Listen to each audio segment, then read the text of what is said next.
Assalamualaikum warahmatullahi wabarakatuh. Bismillah, alhamdulillah, wassalatu wassalamu ala rasulillah Sayyidina Muhammad ibn Abdillah wa ala alihi washabihi mawalah. La hawla wa la quwwata illa billah ma ba'dah. Sahabat-sahabat sekalian, mahasiswa UNU semester 1 dari berbagai prodi, ada PGSD, ada PBK, ada ilmu hukum, ada perikanan,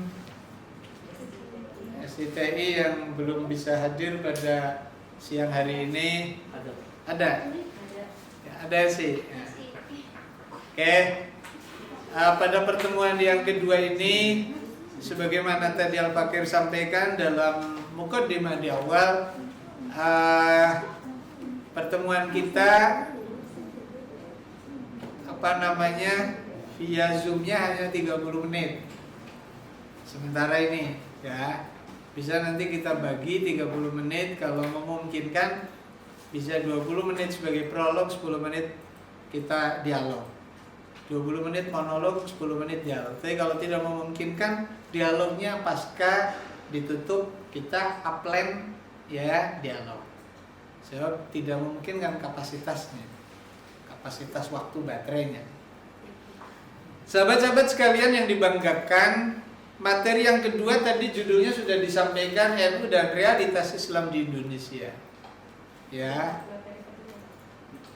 Enggak, itu dibikin kedua, tadi mukadimah, judulnya ganti aja. Oke. Nah, pertama mukadimah. Kelalen mau kelompat. Yang uang kan mahalul fatwa nisyan enak ya. Sahabat-sahabat sekalian yang dibanggakan, Nahdlatul Ulama dilahirkan dan didirikan oleh para ulama, oleh Mbah Hasyim Asy'ari, oleh ditopang dan didukung oleh Mbah Khalil Bangkalan, oleh Mbah Abdul Wahab Hasbullah, oleh Mbah Bisri Sansuri, dan oleh ulama-ulama yang lain, ada Mbah Ridwan, ada Mbah Zainuddin. Ya, bukan semata-mata karena katakanlah iri dengan yang lain. Katakanlah Mbah Hasyim tidak dapat tempat di organisasi yang lain, tidak. Karena ada 3 organisasi yang relatif besar pada saat itu lebih dulu berdiri. Persis 1911, Muhammadiyah 1912, kemudian Al-Irsyad 1918, NU baru 1926. Sekali lagi Mbah Hasyim mendirikan NU bukan karena semata-mata tidak dapat tempat di wadah 3 yang tadi Al-Fakir sebutkan, tetapi lebih semata-mata karena keterpanggilan untuk mengejawantahkan prinsip-prinsip yang disampaikan oleh Sayyidina Umar. Sayyidina Umar mengatakan la islama illa bil jamaah, wala jama'ata illa bil imarah, wala imarata illa bit ta'at. Tidak akan ada Islam yang bisa berjalan dengan baik, bisa mengkonsolidir diri, bisa mengkonsolidasikan umat dengan baik tanpa adanya wadah. Ya, jamaah itu di dalam teks hadis berarti jamiah. Jamiah itu wadah. Wala jama'ata, tetapi tidak akan ada jamiah atau sebuah wadah yang berjalan efektif sebagai alat, sebagai wasilah untuk mengkonsolidir diri anggotanya tanpa adanya yang disebut sebagai imarah, kepengurusan struktur. Ya. Jadi harus ada struktur. Kalau NU kebetulan dari mulai tingkat pusat disebut sebagai pengurus besar, PB, sampai dengan tingkat anak ranting. Ya, cantilan desa. Desanya ranting, kecamatannya majelis wakil cabang, kabupatennya cabang, pengurus cabang, kemudian provinsinya pengurus wilayah. Ya, itu namanya imarah yang harus ada, yang harus niscaya. Mimba bimalayatimu, untuk mewujudkan gagasan Islam yang harus ada wadahnya, maka strukturnya harus dibentuk. Nah, ini panjang kalau nerangkan ini bisa 5 sampai 6 SKS ini. Khusus itunya saja ini. Makanya saya lompat-lompat. Kalau pengen tuntas, ya undangan Bapak suruh bicara begitu. Malam Minggu insya Allah akan bicara di MBC Plumbon terkait dengan sekelumit ini. Oke. Selanjutnya kata Sayyidina Umar, wala imarata illa bitta'ah, dan tidak akan ada namanya struktur yang akan berjalan efektif, ya, diberi amanah kemudian action mengkonsolidirkan pengurusnya dan mengkonsolidasikan anggotanya tanpa adanya ketaatan. Tanpa adanya ketaatan. Jadi ketaatan itu syarat mutlak. Makanya nanti di belakang juga akan disinggung-singgung soal hadis ini, tapi ini juga tidak ada salahnya. Coba saya dikit angkat, Al-Fakir angkat. Pilihan orang di dunia itu hidup hanya 2. Kalau tidak menjadi pemimpin, ya menjadi yang dipimpin. Kun imaman au makmuman. Jadilah kamu imam atau jadi makmum. Wala takun salisan jazu'an. Janganlah kamu menjadi orang yang ketiga sing ngeriwedi alam jagat, Pak. Itu pilihannya. Ngerudi itu udah teks hadis, itu bukan saya yang ngomong. Kalau kebetulan tidak sedang jadi imam, misalnya jadi makmum, ya wis gambarnya sholat kan, ya aja mosok amine, amin. Warnanya makmum beli campleng. Ya biasa saja, biasa. Ya karena bongkan mau jadi makmum.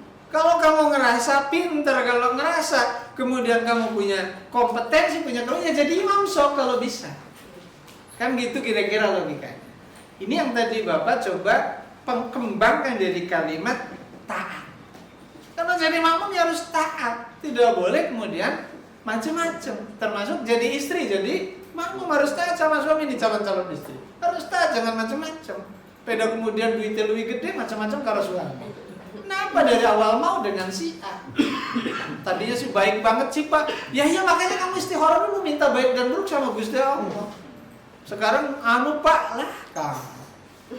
Jadi kalau sudah ridho, punten nih, ridho, misalnya si A, laki-laki nih jadi suami kamu, ya kamu harus ridho bima yatawalladu minhu. Waktu pacaran sih nggak keluar nih, tapi nanti 1, 2, 3 hari bakal keluar, itu harus ridho. Kamu salah istikharahnya sih, kira-kira gitu. Nah jadi makmum intinya nih harus taat. Jadi anggota harus taat. Kenapa? Karena ada konsensus Nabi, konsensus hadis Nabi yang harus disadari oleh kita. Al muslimuna ala syurutihim. Umat Islam itu yang dipegang janjinya. Janjinya rela menjadi anggota. Janjinya rela menjadi makmum. Harus taat terhadap segala peraturan. Misalnya kemarin-kemarin PCNU Kabupaten Bogor melaporkan Sugiknur. Ternyata pada saat di BAP ngomong macam-macam bahwa seolah-olah kecintanya terhadap NU. Masa kecintanya terhadap NU merusak marwah Nahdlatul Ulama? Itu kan nggak benar. Ya, nggak benar. Saya berseloroh dengan teman-teman, dengan polisi. Masih mending ketua PC, saya hanya sekedar mendampingi. Kalau saya diwawancara, saya tanya, saya akan jawab. Kenapa? Saya akan jawab. Masih mending Kang Ajis yang ngelaporin. Dilaporkannya paling ke Mabes Polri, ke Reskrim. Ya kalau saya laporin, bukan ke polisi saya lapornya, tapi ke malaikat Israel, beres kan? Diurus tuh, ya. Sugiknur macam-macam. Kalau malaikat Israel mau kan mungkin gimana? Selorohnya saya punten ini. Jadi artinya saya pengen tegaskan, jadi makmum, jadilah makmum yang ketaatan sebagai kata kunci. Lah, Mbah Hashim pada saat mendirikan Nahdlatul Ulama semata-mata pengen mewujudkan la islama illa bil jamaah tadi. Tidak ada Islam yang baik kecuali adanya wadah. Hadis lain mengatakan yadullah ma'al jamaah. Kekuatan Allah itu pada saat adanya jamaah. Nah, ini nanti parsial-parsialnya akan juga menjadi pelengkap di materi-materi berikutnya. Sahabat-sahabat sekalian, semester 1 UNU yang senantiasa saya banggakan, mudah-mudahan dirahmati, diberkahi oleh Allah Subhanahu wa Ta'ala. Pertanyaannya untuk apa? Kenapa Mbah Hashim sampai kemudian berkebutuhan penting mengejawantahkan hadis la islama illa bil jamaah. Tidak ada Islam yang baik kecuali ada wadah. Lah, wadah ini setidak-tidaknya oleh Mbah Hashim diciptakan setidak-tidaknya untuk memenuhi garapan dua hal. Garapan yang pertama adalah mempercepat prosesi kemerdekaan. Memproses proses percepatan kemerdekaan. Bayangkan butuh 19 tahun doang. Butuh 19 tahun doang. 1926, 27, 28, 29, 30, 31, 32, 33, 34, 35, 36, 37, 38, 40, 41, 44, 45, ya, 27 ya kan, 28, 29, 30, patang tahun kan, kemudian 31, 32, 33, 34, 35, 36, 10 tahun, kemudian 36, 37, 38, 39, 40, 41, 42, 43, 44, 45, ya kan? 1945 merdeka. Sangalas. Oke. Jadi Isra'ul Hurriyah. Tanpa ada wadah Nahdlatul Ulama, laulaka kira-kira aman hadis lama khalaqtul aflaq, coba kita inisiasi itu. Laulaka jami'an Nahdlatul Ulama lajtama'at hadhil, kira-kira begitu. Saya tidak bisa bayangkan Indonesia akan merdeka. Kalaulah kemudian merdeka, mohon maaf ini, kalau tidak ada NU dan pada saat peristiwa 30 November tidak bisa dipertahankan, kemerdekaan wallahu a'lam masih ada di tangan atau tidak. Ini menunjukkan betapa namanya tujuan Mbah Hashim sangat mulia, luar biasa. Yang pertama. Yang kedua adalah Muhammadatul Turos, menjaga kemapanan tradisi. Ingat, Islam di Indonesia dibawa dengan berbagai referensinya. Ada yang mengatakan dari Thailand, ada yang mengatakan dari Gujarat, ada yang mengatakan dari Yaman, ada yang mengatakan dibawa macam-macam versi referensi, versi literasi. Itu semuanya satu titik, ya, kesimpulannya bahwa Islam yang ada di Indonesia itu adalah mazhabnya Imam Syafi'i, ala mazhabil nafis, mazhab Muhammad bin Idris. Ini referensinya ada di kitab Risalah Sunnah wal Jamaahnya Mbah Hashim. Ya, gak ada gejolak apa-apa, tidak ada tudingan seperti yang belakangan masih nyaring keras, bid'ah. Tahun 80-an, tahun 90-an tuh TBC julukannya itu, tahayul bid'ah khurafat. Sekarang tinggal bid'ahnya saja. Sakit rasanya itu, dicap, ya begitu tuh.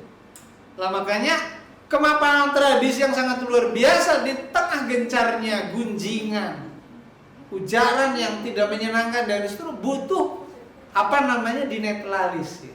Proses netralisasinya adalah lewat wadah tadi, dengan didirikannya Jamiah Nahdlatul Ulama melalui gerakan Lailatul Istimewa. Terus di situ umat tercerahkan.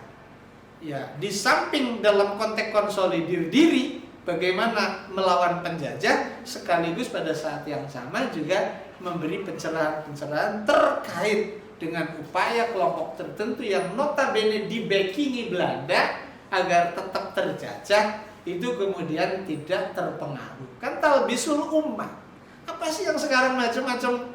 Ada hayya 'alal nikah, ada hayya 'alal jihad, itu kan talbisul umat semua.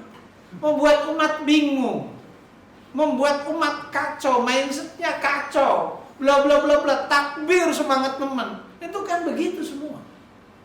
Saya tegas mengatakan, saya tidak pernah ragu untuk pasang badan.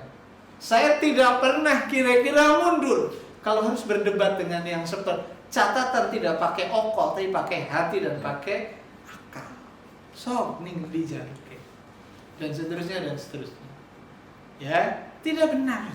Nabi tidak pernah mengajarkan ajaran yang destruktif. Nabi tidak pernah mengajarkan dan mencontohkan ajaran-ajaran yang tidak edukatif. Ajaran Nabi pasti edukatif. Narasinya yang dibangun oleh Nabi pasti argumentatif, pasti rasional, pasti produktif. Gak ada itu ajaran yang destruktif, yang provokatif, yang macam-macam itu kan. Ya, jadi oleh karena itu dipastikan yang begitu-begitu adalah bukan ajaran yang dibawa oleh Nabi Muhammad SAW. Saya selalu mengatakan semangat bertakbir monggo, tapi harus diimbangi dengan semangatnya sami Allahu liman hamidah. Artinya apa? Ibadah kon bener. Bahkan ibadah bener sih insya Allah kelakuannya kayak bener. Begitu Mas ya? Karena ibadah itu menjadi tanha anil fahsai wal munkar. Gitu loh. Jadi kalau ibadahnya nggak benar, ya pasti kering kerontongan. Kalau kering kerontongan disulit titik B, jadi mudah kebakar, tersulut dan seterusnya dan seterusnya. Ini pentingnya yang menyampaikan pelajaran itu adalah yang ahlinya tuh begini. Oke, sahabat-sahabat sekalian, lah jadi bahasin pada saat itu sekali lagi setidak-tidaknya Al-Fakir tangkap lihimayati atau limuhafadzati terus menjaga kemapanan tradisi. Dengan tradisinya dijaga, maka alhamdulillah sampai sekarang terpelihara dengan baik. Pondok pesantren itu hampir semua materi pelajarannya adalah mayoritas mazhab Syafi'i. Mazhab yang tawassut ya. Akidahnya, teologinya misalnya lebih banyak 99% kepada Asy'ari dan Maturidi. Kemudian di bidang akhlaknya insya Allah tidak lepas dari konsep besar itu Imam Junaidi al-Baghdadi dan Imam Al-Ghazali. Makanya kitab Ihya Ulumuddin ada, Torekoh ada, itu semua dua konsep yang dicanangkan oleh imam besar tadi. Oleh karena itu dengan terjaganya kemapanan tradisi dan yang lain-lain, alhamdulillah proses menuju kemerdekaan ternyata diraih dengan mudah. Nah, karena itu sahabat-sahabat sekalian yang dibanggakan, patut kita bersyukur kepada Allah Subhanahu wa taala. Apa saja misalnya kemapanan tradisi yang sampai detik ini misalnya ada, ya kunut insya Allah 90%. Beli ngaku NU ya kunut. Padahal itu yang susah payah mati-matian mempertahankan kunut ya kemudian tahlil, dia ada tahlil. Ngaku atau beli ngaku ya tahlil. Kemudian nanti di akhir itu ada judul khusus, misalnya istighosah. Tidak ngaku istighosahnya emong bid'ah, tapi gawe kira-kira adalah zikir akbar. Apa beda zikir akbar dan istighosah? Kalimatnya pada, bacaannya pada, rangkaiannya bagian mana? Yang penting substansinya sama. Kemudian misalnya prinsip-prinsip yang kemudian hari ini alhamdulillah berkembang hanya Indonesia yang tidak mampu dibuat spring oleh dunia internasional. Bibarokati doa, bibarokati auliya para walinya Allah Subhanahu wa taala, mendoakan bagaimana keselamatan negara kesatuan Republik Indonesia. Kemudian konsep-konsep yang lain insya Allah banyak yang nanti sambil jalan akan kita pelan tapi pasti dikupas. Kira-kira sebagai pengantar materi itu, saya akan lanjutkan tadi pertanyaan saudara Yudi terkait dengan kepemimpinan perempuan. Kira-kira itu Yudi ya? Masih banyak Mas? Masih Mas. Berapa menit lagi? 10. Oke. Jadi yang ada di dalam hadis, tadi saya sampai ke situ Mas ya. Yang ada di dalam hadis yang diriwayatkan oleh Abi Bakrah, dan status hadisnya ini adalah hadis ahad. Hadis ahad itu hadis yang hanya diriwayatkan oleh satu orang, yang lain tidak ada yang meriwayatkan. Oke. Lah hadis ahad ini apakah bisa dijadikan sebagai hujah atau tidak? Para ulama madhab 4 debatable. Imam Maliki, Imam Syafi'i, Imam Ahmad bin Hanbal sepakat bisa sepanjang sahih. Dan ini sahih, tapi statusnya bukan mutawatir tapi ahad. Nah, kecuali Imam Abu Hanifah. Imam Abu Hanifah mengatakan tidak bisa dijadikan sebagai argumentasi atau dalil atau hujah, kecuali pelakunya menjalankan terhadap kandungan isi hadis tersebut. Dan kita tahu Abi Bakrah menjalankannya. Berarti clear kan, bisa dijadikan sebagai dalil menurut versi Imam Abu Hanifah sekalipun. Apa ceritanya sahabat Abu Bakar menjalankan? Ceritanya Abi Bakar itu sosok yang tidak membela pada saat perang Jamal, perang Sayyidah Aisyah dengan Sayyidina Ali. Membela Sayyidah Aisyah. Abi Bakar membelanya Sayyidina Ali. Kenapa? Karena Sayyidah Aisyah perempuan. Jadi Sayyidah Aisyah dengan Sayyidina Ali itu ada semacam persoalan yang terpendam sejak zaman Kanjeng Nabi. Ingat ada hadis ifki, hadis dusta yang disebarkan oleh Abdullah bin Ubay bin Salul itu. Dan sehingga kemudian membuat Aisyah itu memendam perasaan tidak enak pada Sayyidina Ali. Meletuslah pada saat Sayyidina Ali menjadi khalifah perang Jamal itu. Nah karena Sayyidah Aisyah perempuan, maka Abi Bakar tidak belalah Sayyidina Ali. Clear, Abi Bakar melaksanakan. Karena melaksanakan maka mestinya bisa dijadikan sebagai dalil. Isi hadisnya apa? La yufliha qaumun wallau umurahum imra'atan. Tidak akan bahagia satu kaum di mana menyerahkan tampuk kepemimpinan tertingginya, presidennya itu kepada seorang perempuan.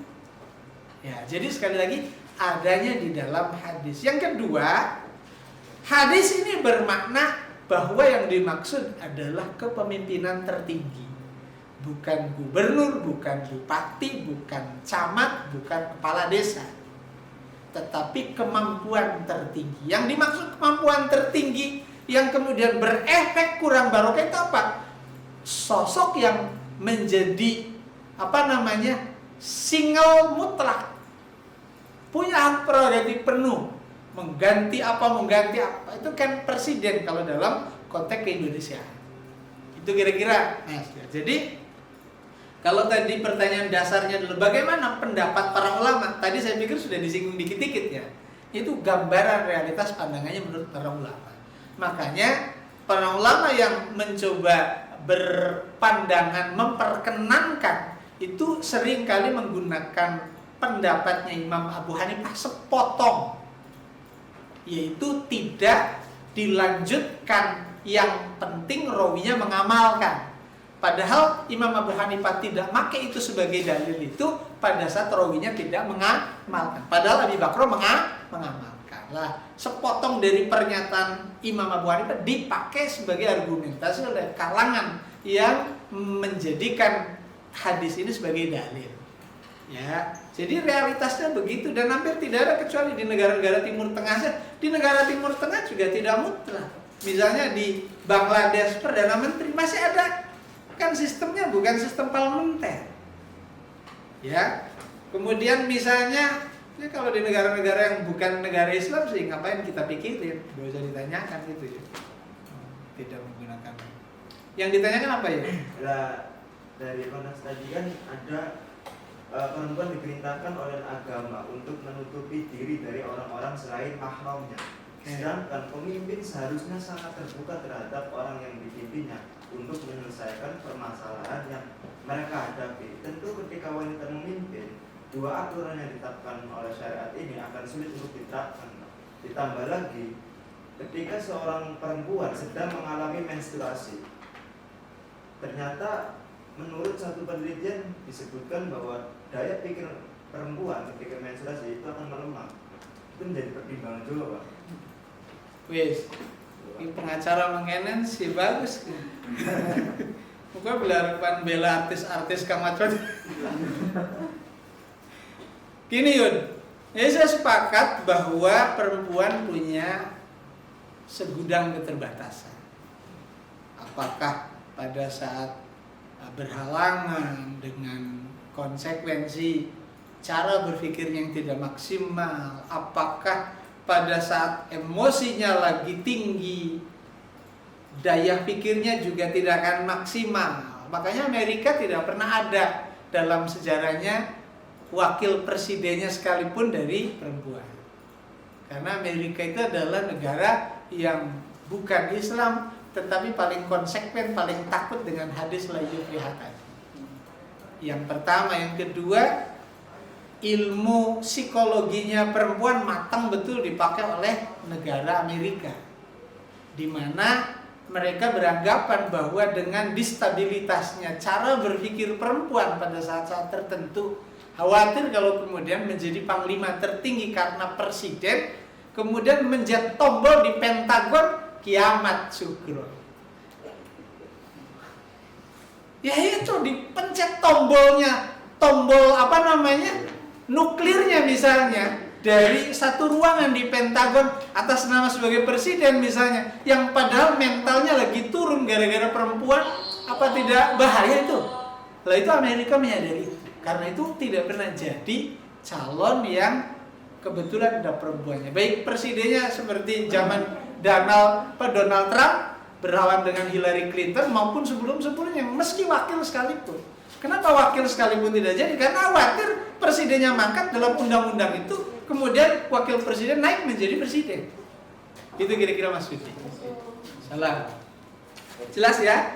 Nah, jadi kekurangan-kekurangan tadi adalah dalam konteks sebagai presiden, sebagai pemimpin tunggal, bukan pemimpin yang kolektif kolegial. Berarti tetap dinamakan Megasari, dihukumi Megasari ya? Oh iya. Misalnya Megawati pernah jadi presiden. Ini yang pengen tahu kan? Hukumnya pengen tahu? Ya itu kan namanya yuktafaru hiddawa mala yuktafaru fil ibtida. Sesuatu yang bersifat dawam itu akan diampuni, akan dilegalkan tidak seperti pertama kali. Megawati itu kan melanjutkan. Undang-undangnya mengatakan bahwa ketika presiden mangkat, yang jadi presiden adalah wakil, ya kan? Dan itu kan dimangkatkan, dilengserkan. Jadi undang-undang, kalau bicara undang-undang nanti di belakang ada poin-poin materi yang Al-Baghdadi sudah bikin outlet lama, yaitu nanti kaitannya dengan syauka. Sebagai seorang wakil presiden yang dimandatkan oleh undang-undang, ketika presidennya dilengserkan, itu otomatis akan menjadi pemegang kendali tentara dan seterusnya. Karena itu kita harus hormat. Ini sudah kedaruratan bicara. Itu mas. Ya, soal Megawati. Makanya Megawati nyalon lagi gak jadi. Gak bakalan jadi berat. Kalau soal presiden akan ada kekompakan yang tidak perlu dikoordinir. Jadi akan ada kesamaan cara pandang, komitmen untuk tidak memilih calon yang notabene perempuan. Itu pasti itu. Karena tanggung jawabnya yang cukup berat. Cukup masih dia? Masih ada? Waktunya berapa menit lagi? 2 menit? Iya. So. Ini kan Islam itu, Islam rahmatul alamin itu Islam yang damai, Islam yang rangkul antara agama lain. Tapi kenyataannya kenapa negara kita ini antar sesama Islam, antar sesama Muslim itu saling menjatuhkan? Apakah yang dinamakan Islam, apakah itu yang dinamakan Islam rahmatul alamin? Nah yang kedua, pertanyaan kedua itu, apakah benar Islam akan hancur dengan orang Islam sendiri? Cukup. Iya. Terima kasih. Nanti 1 menit kita tutup lewat offline-nya mas ya. Ya. Kemudian kita online-nya akan ditutup, kemudian lanjutin kita offline. 1 pertanyaan lagi aja, sampai asal nih. Sahabat-sahabat sekalian, pertanyaan saudara Ilham ya. Ilman Nafian mempertanyakan, katanya Islam itu adalah agama yang membawa rahmat bagi semesta alam. Pertanyaannya, kenapa di Indonesia geger melulu? Apakah itu adalah bukti rahmat lil alamin tadi? Ya, saya jawab bahwa perbedaan itu niscaya, keniscayaan. Sunnatullah walan tajida li sunnatillahi tabdila walan tajida li sunnatillahi tahwila. Ada 100 kepala nih, pasti akan ada 100 pendapat. Apalagi jelas ini berkaitan dengan wadahnya masing-masing. Kullu hizbin bima ladaihim farihun. Yang mestinya bisa mengendalikan itu kan sebenarnya adalah komitmennya masing-masing untuk bisa menjaga. Jadi kembali kepada hadis ikhtilafu ummati rahmatun. Perbedaan umatku sepanjang dalam ketentuan-ketentuan yang benar, maka perbedaan itu akan menjadi rahmat. Di mana rahmatnya? Sudah tak? Rahmatnya tentu saja akan dirasakan oleh masing-masing dari kita. Imam Asy'arani di dalam kitab Mizanul Kubra mengatakan bahwa manusia itu terbagi levelnya menjadi 3. Ada awam seperti kita-kita, ada khos seperti barangkali orang-orang tertentu, ada khawasul khos, orang yang sangat tertentu.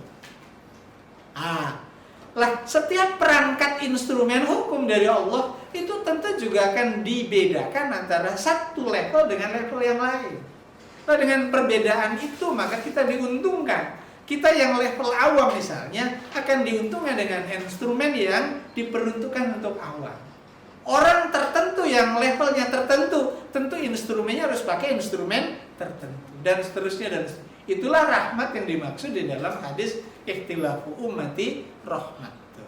Sekali lagi soal perbedaan yang terjadi di Indonesia, ya saya sih tidak akan mendahului keresahan Gusti Allah dengan menyimpulkan bahwa itu semata-mata kepentingan, meskipun barangkali itu faktanya demikian. Yang kedua, apa tadi? Apakah benar agama Islam itu akan hancur dengan Al-Islam mahjubun bil muslimin. Itu adalah satu hadis ya.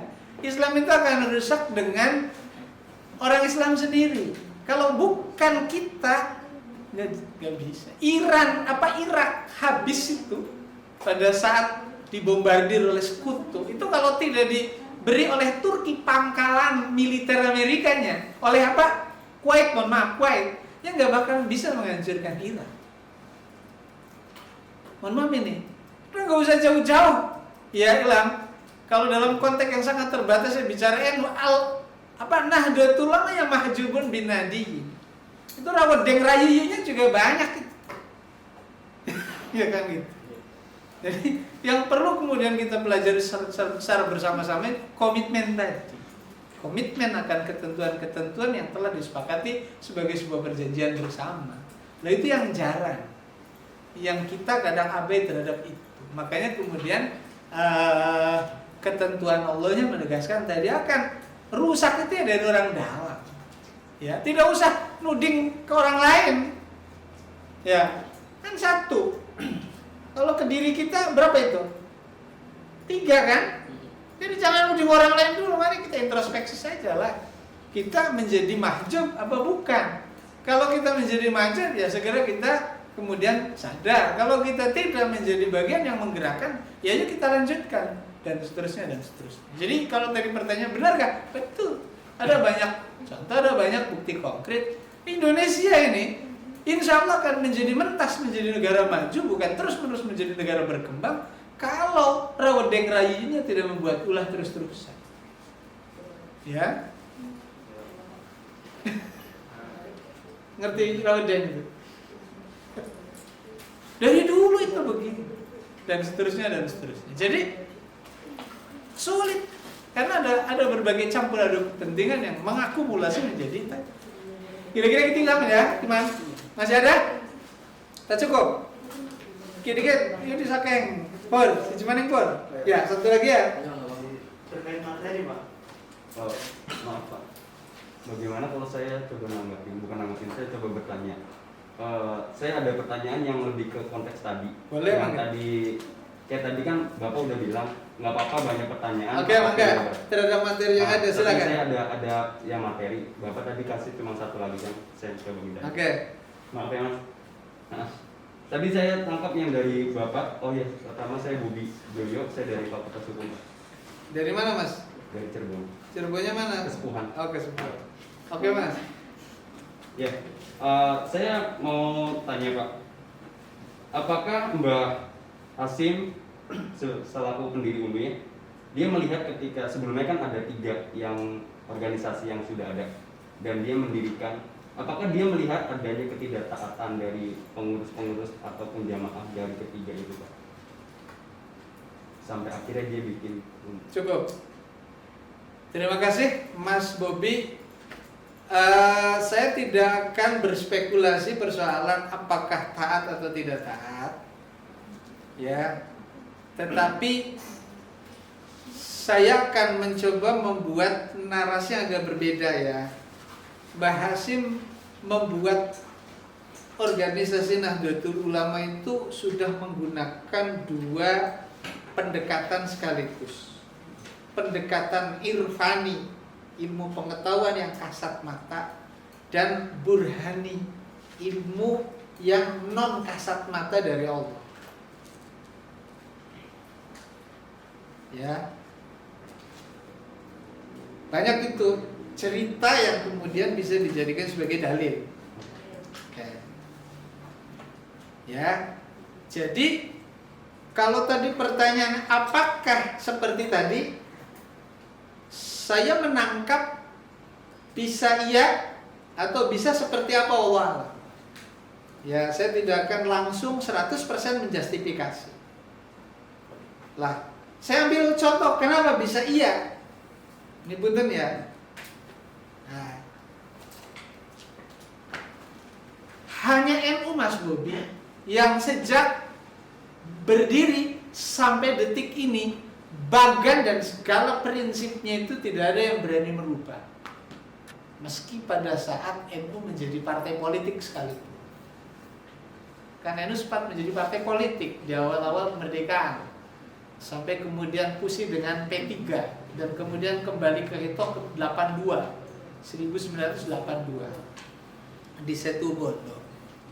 Tapi bagan utamanya bahwa NU sebagai organisasi yang di bidang fikih mengikuti satu dari 4 mazhab, Imam Malik, Imam Hanafi, Imam Syafi'i, Imam Hambali, kemudian di bidang teologi mengikuti Imam Abul Hasan Al-Asy'ari dan Imam Abu Mansur Al-Maturidi, di bidang teologi akidah, kemudian di bidang tasawuf atau di bidang siasah mengikuti pandangan Imam Al-Ghazali dan Imam Junaidi Al-Baghdadi. Itu tidak rubah.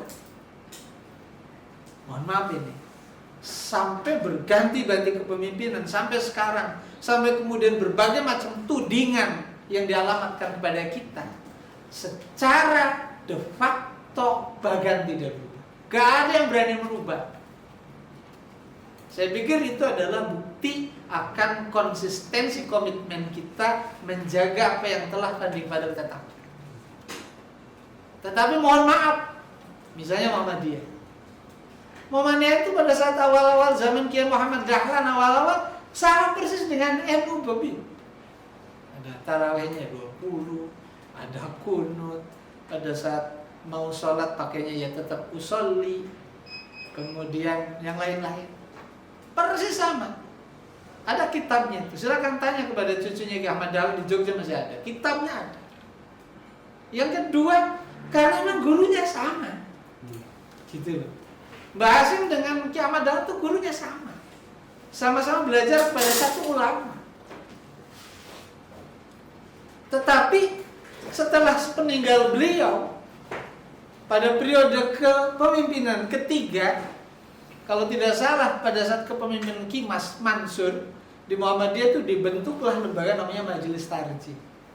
Disitulah akhirnya kemudian merubah total dengan asumsi, dengan pandangan organisasinya katanya bukan Dahlaniyah tetapi Muhammadiyah. Makanya harus menerima perubahan-perubahan yang mendasar sekalipun yang ditetapkan oleh Kiai Ahmad. Nah, apakah ini diartikan sebagai bentuk ketidaktaatan atau wallahu a'lam bissawab? Tapi itu sudah terbaca oleh Mbah Hasim sebelum itu terjadi di abad berikutnya atau di tahun berikutnya. Itu loh kira-kira Mas Bobi. Banyak contoh-contoh yang lain. Misalnya Mbah Hasim, Kiai Ridwan itu menjamin dalam salah satu jaminannya Mas Bobi, siapa yang mau ngopeni NU itu akan mendapatkan predikat 3. Ini Mbah Hasimnya. Saya kutip Mbah Hasim dulu. Yang pertama, dia akan diberi rezeki yang tidak pernah dia duga sebelumnya. Razaqahu min haitsu la yahtasib. Saya merasakan betul itu. Ya, tidak pernah punya imkan yang pasti. Tapi nggak ada itu rumusnya. Misalnya kehabisan beras, punten ini. Saya ngajar di sini misalnya nggak ada itu di grup nanya-nanya honor itu. Karena dalam konteks perjuangan saya selalu menempatkan ngajar dimanapun, pada saat di Untang sekalipun 75% saya niatnya belajar. Istifadah binasril ilmi, dengan menggelarkan ilmu yang ada diamanatkan oleh Allah pada saya. Yang kedua silaturahim, 15% itu posisinya. Kemudian 10% baru cari duit. Ya, makanya undang saya di mana-mana, saya nggak pernah bertanya mau ngasih transfer berapa, enggak. Anaknya ditampani beli ya wis. Saya pernah satu tempat tuh amplopnya gede teman. Punten ini. Amplopnya gede teman. Kebetulan ya ninggangnya gak motor tuh, untungnya bawa motor tuh. Coba kalau bawa mobil supirnya orang udah dibayar ada. Nah, saya nggak mau merusak hati itu gitu. Nah, beli bensin tuh masih duit sendiri. Besok dibuka langkah isian. Ya, kok amplop gede lu teh langkah isian. Luar biasa. Tapi biasa saja. Karena sudah terbiasa dengan yang kayak begitu. Lah, karena bahasa menjamin rezeki min haitsu la yahtasib justru luar biasa. Saya berkali-kali itu begitu dibuktikan. Minggu kemarin, Kamis ya. Kamis hari ini setengah bulan persis nih. Saya punya komitmen bagaimana berbakti kepada orang tua nahlili. Sederhana rumus saya. Hadisnya birru abakum tabarrukum abnau. Baktilah kepada orang tua, nih saya anakmu besok bakal bakti. Dalam bahasa sederhananya, kalau saya hari ini nahlili orang tua, mudah-mudahan anak saya besok nahlili saya. Nah, kalau saya mengandalkan murni amal saya sekarang, tidak ditambah oleh investasinya anak-anak saya terus, mana cukup buat bisa mendapatkan kunci surga? Yang gitu kira-kira logikanya. Oke. Ya, saya nggak ngitung habis berapa. Tapi alhamdulillah tuh,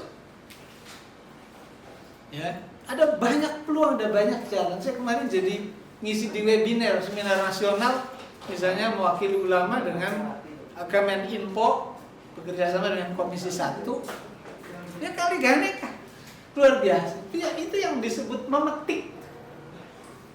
Rozak kaumin. Yang kedua, wairu maktuil aulad, tidak akan diberi turunan yang bakal yang bakal menyusahkan atau bakal memalukan kedua orang tua. Itu janjinya Basim. Janji yang ketiga Basim, bakal didoakan husnul khatim. Ada lagi pernyataan Basim, bakal diaku santriku. Mbah Ridwan nih sebagai yang menciptakan lambangnya NU itu sampai menggaransikan diri, kalau ada pengurus NU yang dengan ngurus NU tidak bisa makan, datang ke rumahku, tagih aku. Kalau aku sudah mati, tagih kuburan. Lah, bahasa-bahasa begini tuh kan namanya bahasa burhani, yang bisa kita rasakan dan buktikan sekarang ini. Dan itu alhamdulillah saya merasakan.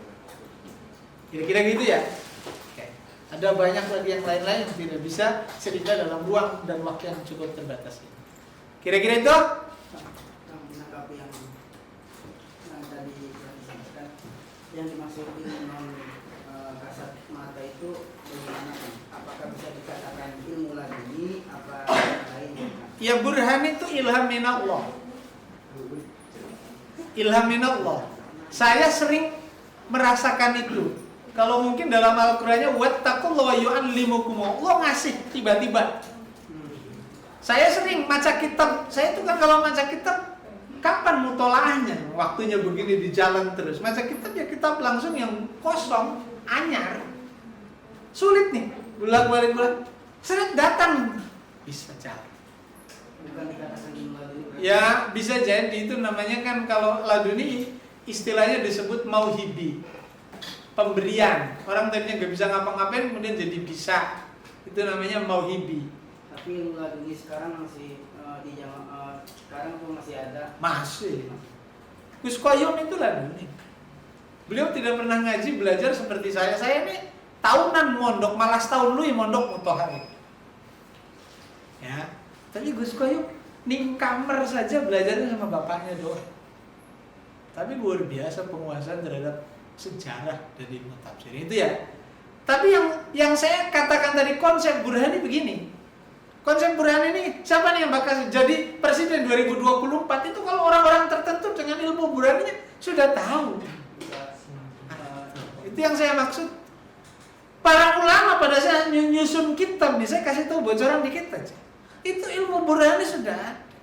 Misalnya kamu kalau baca kitab fikih, di dalam kitab fikih itu ada teks begini. Wala yajuzu qudwatu qari'in bi ummiyin. Tidak boleh seorang qari yang bisa membaca Al-Quran dengan baik menjadi makmum pada imam yang ummi, yang tidak bisa baca. Paham ya? Qari itu bahasanya man yuhsinul qira'at. Bacaan keluar huruf per hurufnya. Zai dibaca zai, zal ya zal. Oke. Kenapa para ulama tidak menggunakan kalimat redaksinya wala yajuzu qudwatu fasihin bi ghairi fasihin? Karena mendeskripsikan fasih itu sulit. Orang Nganjuk ya, an'amta alaihim. Apa dulu sudah ada HP? Kan belum itu. Dialek Nganjuk itu an'amta. Ihdinas siratal mustaqim, Mesir. Tapi apakah itu tidak fasih? Oh enggak, itu tetap qari. Karena gi-nya Al-Quran atau ki-nya huruf Arab, Mesirnya ada unsur gigian gitu. Nah, satu. Yang kedua, kalau fasih akan terbatas. Kamu hilang ompong semua. Nggak akan bisa sepasih pada saat kamu masih muda. Apakah kemudian kamu dipecat jadi imam, jadi DKM-nya? Ini namanya Burhani, ilham yang kemudian mengantarkan para ulama membuat redaksi sangat, mohon maaf, visible, sangat kontekstualis, berlaku sepanjang zaman. Buat siapapun, tua muda, instrumennya paten. Ya, tidak berubah-ubah. Korek begitu, tidak debatable. Umi begitu, tidak debatable. Tapi kalau fasih, debatable. Orang bukan Nganjuk akan mengatakan Nganjuk tidak fasih. Orang bukan Mesir mengatakan Mesir bisa jadi tidak fasih, dan seterusnya dan seterusnya. Repot ini. Kira-kira begitu.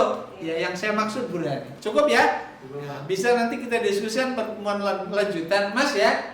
Kita boleh ada yang upline, boleh yang offline. Ya, kasih tahu teman-teman. Jadwalnya gimana jadwalnya? Sabtu jam berapa Sabtunya? Dari jam 8 sampai jam 9. Untuk jadwal sih saya serahkan ke Bapak aja, soalnya tergantung jadwal Bapak sih. Kebanyakan Bapaknya lagi sibuk, tak konsultasi siap-siap aja Pak. Sebisa bapaknya aja. Kan tinggal ngelik nanti, ini direkam nih. Tinggal ngelik kan bisa tuh, kalau yang bisa kan tidak bisa mengikuti. Kalau yang bisa mengikuti syukur, makanya Bapak ada waktunya Kamis untuk berangkat ke kampus. Siap ya? Seminggu sekali aja, seminggu sekali itu 2 materi. Ini kan 2 materi tadi nih ya, Mas ya. Tanda tangannya 2 pertemuan, Mas. Oh ya, berarti tinggal dibuat Dibuat 2 pertemuan kan tadi 30 menit pertama, pertemuan pertama, 30 menit kedua, pertemuan kedua. Ya, jadi aja sampai tidak dihitung. Bukan berarti kemudian Bapak tidak konsisten dengan 10% quality duit. Ya, jangan mengkon-mengkon. Cukup ya? Kurang lebihnya mohon maaf yang sebesar-besarnya. Fasatadkuruna ala ma aqulu lakum wa fawwidu amri ila Allah. Innallaha basirun bil ibad wal afu minkum wallahu muwaffiq ila aqwamit thariq. Wassalamualaikum warahmatullahi wabarakatuh.